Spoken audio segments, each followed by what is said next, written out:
Hello, I'm Paula Comacho. I'm here today at the Lana Santarelli Gallery, and I wrote a poem about this painting, Anguish Pleasures. My poem is Search. In a forever field, fingers brush grass, as if answers ascend on touch. Tongue licks the edge of autumn, carried on a translucent wind. Eyes search for the eternal answer, one imperial point to explain. Memories turn to dreams, tomorrows turn to wonder. In this motif of time, we are between past and future, all life, every minute, every second lived out, together with no other, not our predecessors, not our progeny, only you, only me.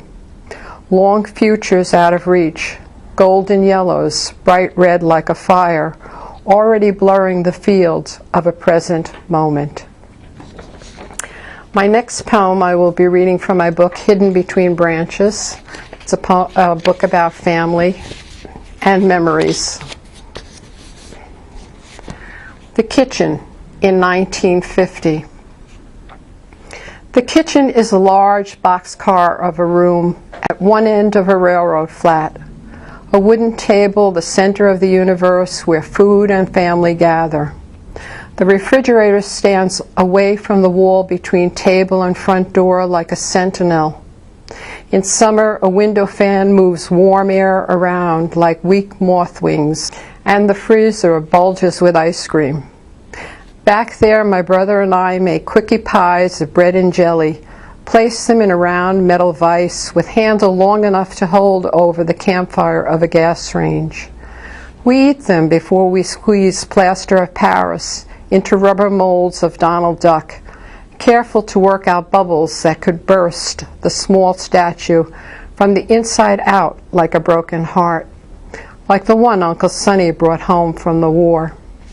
In one corner stands a wash tub with automatic wringer, and on wash days my mother's growls could be heard over the back and forth swish of clothes.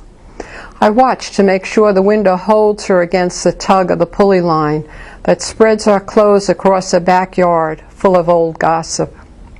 I watch to make sure she does not fly out like I do in my dreams, where a window cannot hold me back in the kitchen that once was the world of my life. And this poem is 86th Street. By the time it was over, they were gone. The 5 movie theaters, Woolworths, Grant's, the Corso Dance Hall, where gangly men eyed their prey of fluttering women. The Berlin Bar, where the best hot dogs in the world were consumed. Where my mother saw a stranger with empty eyes and bought him one. Bauer's Bakery with its tutti frutti rolls full of pistachio or strawberry filling. The ideal restaurant where my father sat at a counter to eat bread and soup. By the time I was a teenager, the 3rd Avenue L was an old lady. They tore her down.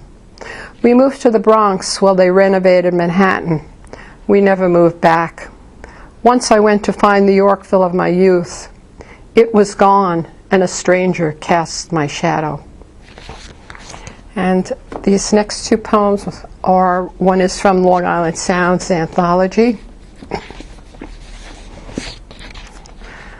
Mother Love.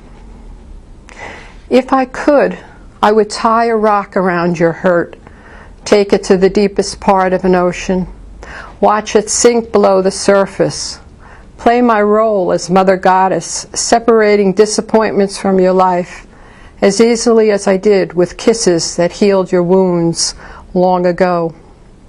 Listen for the struggle to disappear. But I hear your voice say strong, see your eyes clear. You walk away from me, something about each step, the way you touch the earth, the way it receives you, the way the changing course of life moves forward and lets contentment inhabit my heart. And this last poem is from an anthology for the Friends of Hempstead Plains workshop put on by Maxwell Wheat and Betsy Galata. Prairie on Long Island. No buffalo, no sheep, no cattle, only a herd of warm season grasses, blue stem, switchgrass, broom sage. They roam between prairie plants, primrose, wild mustard, goldenrod, Indian hemp, bird's foot violets.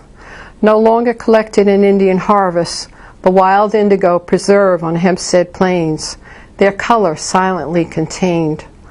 Lichen hug the ground, green and red pick out spots on the plains. This home to nature's stars, fenced in like celebrities. Thank you so much.